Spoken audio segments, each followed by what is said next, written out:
What's going on, everybody? Preacher Reads here, and today we are going to tier rank my TBR. What we're going to do is take the books that I'm hoping to read in the rest of 2025, and I'm going to predict where they're going to land on my final tier ranking. Then when we get to the end of the year, we'll be able to see if they lived up to the hype, if any of them were better than I thought they were going to be, or if I had any big disappointments. So we have right around 30 books that I'm hoping to finish before the end of 2025. I'm sure some of these will fall off that list. I'm sure some new books will be added to it, but many of these books are definitely ones that I'm going to be reading before the year is over. So let's dive right in.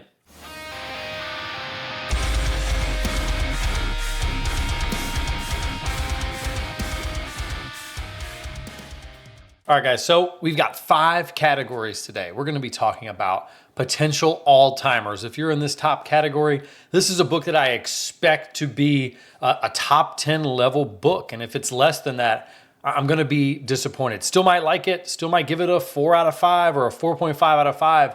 But the books in this category are ones that I am hoping are gonna grab me and be all-time greats after I read them.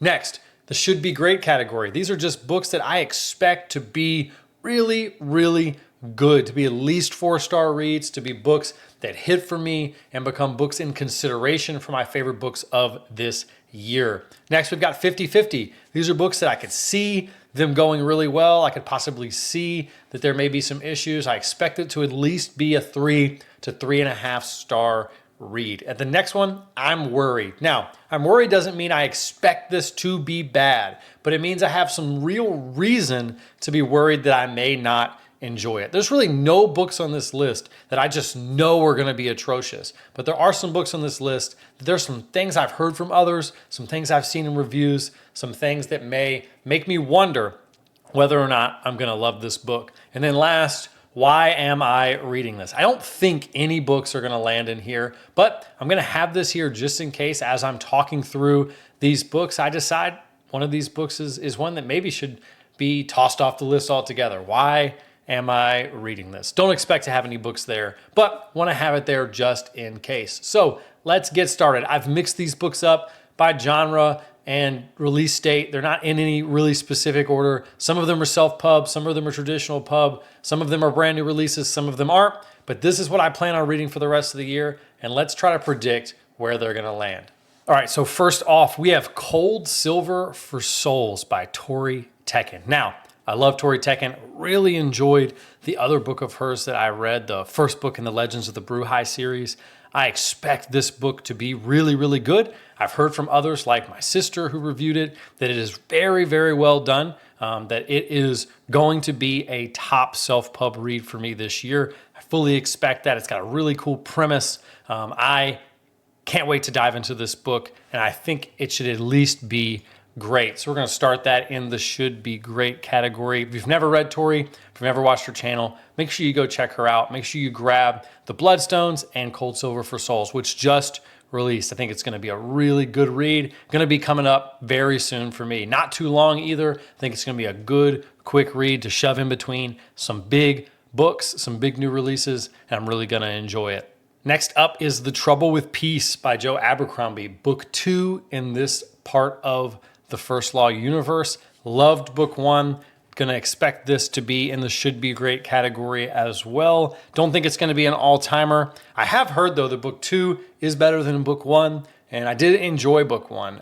Book 1 didn't become an all-timer fantasy read for me like the First Law did as a trilogy as a whole, but the First Law by book 1 wasn't an all-timer for me either. And so I'm gonna give it time. I expect book 2 to be better. I'm gonna keep it in should be great.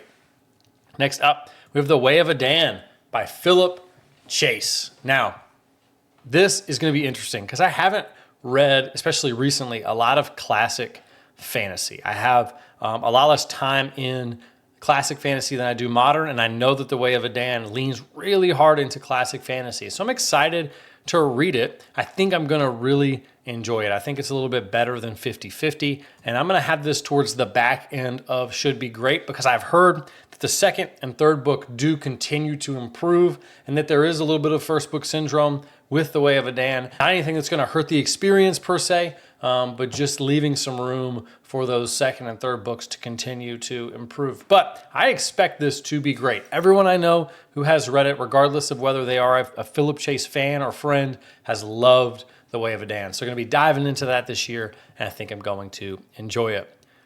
All right, the first new release of the second half that I'm dying for, and that is The Strength of the Few by James Islington. If you know me, you know I loved The Will of the Many, that I thought it was fantastic. It's one of my 10 favorite books of all time, and so I'm expecting an all-timer here.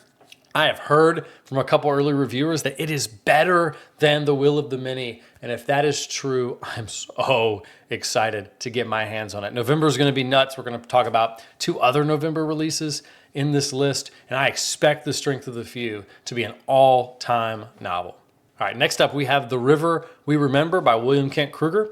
I'm going to go 50-50 on this one. I love Kent Kruger's writing. Ordinary Grace is one of my favorite books of all time. But I think that what was going on in Ordinary Grace and the character of the pastor really did a lot of the work in me loving that book. And so I'm going to be interested to see if Kent Kruger can keep me like that when the story isn't about something that's so close to home. And so would not be surprised if this is a great read, but also wouldn't be surprised if it's just a 3-star for me. And that's definitely what I mean by that 50-50 category.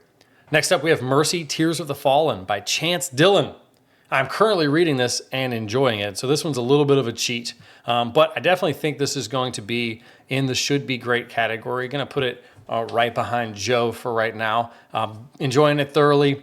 Chance definitely just tosses you in the world and expects you to kind of swim and doesn't throw a life preserver to help. He definitely doesn't define or list or paint a picture of a lot of what's going on in the world. He just lets the narrative flow, and then you eventually begin to figure out is kind of the vibe that I'm getting and what I've heard from others. But I know that it was my sister's favorite book of the year, and we have very similar taste, and that my other friends who have read this early have loved it. So excited to continue this. Think it's going to be at least a 4-star read for me, and I'm definitely going to let you guys know soon. Going to be done with it probably in the next week before it releases on the 20th. Next up, we've got Ronald Malfi's Senseless. Now, I love Malfi, but like Mike's book reviews, I do tend to like his supernatural stuff more, and I think that Senseless leans away from that and more to the detective genre. So I'm going to put this at the top of 50-50. I don't think that Malfi can do anything wrong when it comes to writing in the sense of me disliking a book, but I definitely think this may land more in the category of his detective novels, not like Black Mouth, not like Small Town Horror, but I think I'm still going to like it. Probably going to land more like Come With Me did, which it was a good book, but it definitely didn't change anything for me, and it didn't become one of my favorite horror novels like Black Mouth or Small Town Horror did. Next up, we've got R.F. Kuang's Kata Basis. Now, I'm going to put this in I Am Worried. Now, I have never read Kuang. I plan on this being my first one. I've been scared away a little bit by some of her other stuff just because of what I've heard about the character work, or I've heard that some of her stuff can be a little dry and boring, and just haven't felt a need to test that for myself, but probably will when Kata Basis releases. But I'm a little worried about it. I'm a little worried that it may not just be for me from a character standpoint, or that it may suffer from being a little dry and boring and kind of focused in on making some claims about the world that just really don't interest me that much. So a little worried about Kata Basis, but gonna definitely try it out. Next up, we've got The Staircase in the Woods by Chuck Wendig. I am 50-50 on this one as well. Expect it to be good, really enjoy Wendig, but you know, horror a lot of times is either hit or miss for me. And so I definitely think there's a place where I read this and just go, that was fine. I don't expect it to be bad. I don't expect it to be really good. Haven't seen a lot of reviews on it, so that also makes me want to put it in this kind of 50-50 category, but definitely going to be reading it soon because I love me some Chuck Wendig. Next up, we've got 2 books that are actually going to be put together as one on one side and one on the other, and you flip them over and they meet in the middle, and that is The Babysitter Lives and Killer on the Road by Stephen Graham Jones. So I'm going to put these together, and these are 100% also going to go in the 50-50 category. Again, very similar to Wendig. Stephen Graham Jones is hit or miss for me. Some of my favorite books are Stephen Graham Jones books, and I've DNF'd Stephen Graham Jones books. So it'll be very interesting to see where these land. Could go either way, but going to be picking this up soon. I believe this releases in like 3 days. So going to be grabbing these and checking them out. I believe they're 2 short horror stories. They're going to be binded up into one book on either side. So be looking out for the review for that one soon. Next up, we've got Clara and the Sun. Now, Clara and the Sun is one I probably would have never picked up if it wasn't for my video on books that you recommend that have bad Goodreads ratings. Now, I never would have picked up Clara and the Sun, except it was mentioned twice in my last BookTube collabs video, where even though it doesn't have the greatest rating on Goodreads, 2 different people said that it was a must read. And so I'm gonna put this in the back of should be great. Typically not my genre, typically not something I would gravitate towards, but just too many people who I respect have said that it's an absolute gem. And so excited to read it. I expect it to be good. I think it's going to be great, and definitely going to be interesting to see, because again, this is not my normal gravitational pull, but I respect these people who said that it is a book that I need to read. Next up, we've got The Buffalo Hunter, also Stephen Graham Jones. And this one is going to go in the top of 50-50 for me, mainly because I've heard that it's got some weird writing styles, which is not surprising for Stephen Graham Jones. It's set up in kind of like a series of letters, I believe, and things like that. And so there's some things about it that make me wonder if it's going to be one of those Stephen Graham Jones books for me. But I've also heard from people who I share a lot of commonalities with in terms of liking books that it was great. And so gonna have to read it soon. I've got a signed copy. I definitely need to check it out, but it's gonna be a weird one and could go both ways for me. Next up, we've got a Wendig that I'm gonna put in the top of should be great because my boy Andrew's Wizardly Reads just finished it and he loved it, said it might be his book of the year, and that is Black River Orchard, which is another horror novel by Chuck Wendig. It seems like Andrew just got everything he was looking for in this. And I know me and Andrew have very similar tastes when it comes to horror. Stoked that he's hopping into Wendig. I know he's enjoying Blackbirds right now too, which is the first book in a series by him that I loved. And so gotta check out Black River Orchard. It's been on my shelf since it released and I expect it to be great and can't see a place where it would fall below that.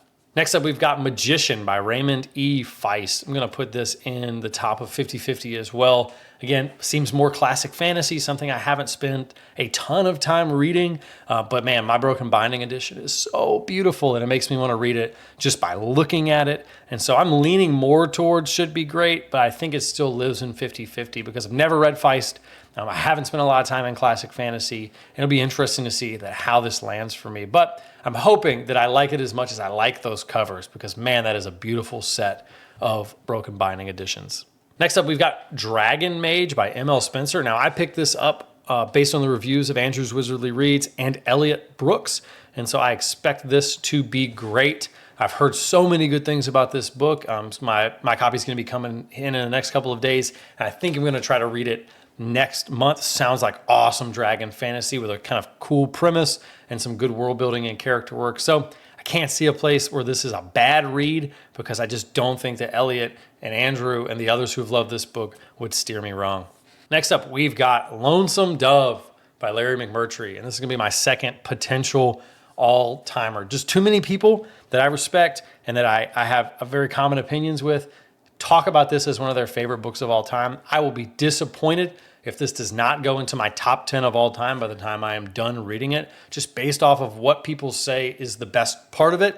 It sounds like it's gonna scratch a lot of the same itches as my non-fantasy and non-sci-fi all-time favorites. And so I think it's gonna hit. It's a chunky boy. It's a big book to commit to. I may wait until my fall vacation to dive into this. Seems like it'd be a good vacation read where I can spend hours at a time in it instead of just kind of getting a couple hours a week through it. I think just going through it is probably the way to do it. And so I may hold it off until my fall vacation. But man, I fully expect Lonesome Dove to be an all-timer for me and will be disappointed if it's not. Next up, we have Slewfoot by Brahm. What a cool cover. I definitely think this is going to be a should be great as well. Just have heard too many good things. Love the cover, love the artwork. I think it's right up my alley when it comes to what I enjoy about horror. Going to be my first Brahm, and I know that a lot of people think that Brahm is severely underrated within the genre, and so stoked to kind of get my feet wet with him and see what's going on. Next up, we've got A Blood and Fire by Ryan Cahill. I'm going to actually put this at the top of 50/50, not because I don't expect the series to be an all-timer, but because I've heard that the first book can be derivative, that it's a little slow, that it doesn't really, until book 2, begin to kick in and become unique, and you begin to feel Cahill's voice. And so, fully expect this to be a 3-star read, even though I'm pretty confident that Brown and the Broken is going to be a series I love. And I'm very excited for reading this series. I just know that some of the pitfalls that I've heard about the first book that don't keep you from finishing the series, but do make you realize this is a first book and it does have a lot of derivative elements. So I won't be surprised if it's a 3-star read. Next up, we've got P.L. Stewart's A Drowned Kingdom. P.L. is a fellow YouTuber. P.L. is an author of this series that has gotten so much acclaim and praise from those who have read it. Just got Broken Binding edition. I definitely think that this one is going to be in the should be great category.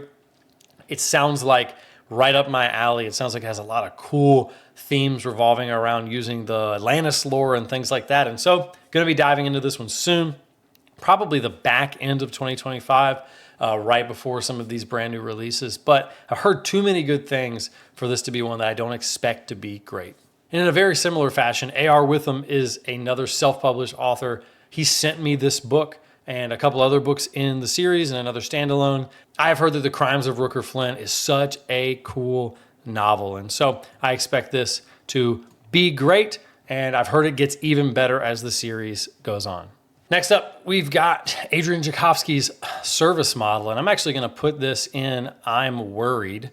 Not because I don't think it's hopefully going to be good, but because I'm worried that it's going to be very derivative of what I've already been reading when it comes to Murderbot. So very interested to see how much it distinguishes itself. If you've read this book, please let me know in the comments if it does distinguish itself a lot from the Murderbot Diaries. I enjoy the Murderbot Diaries, but there's nothing about them that makes me want another version of it.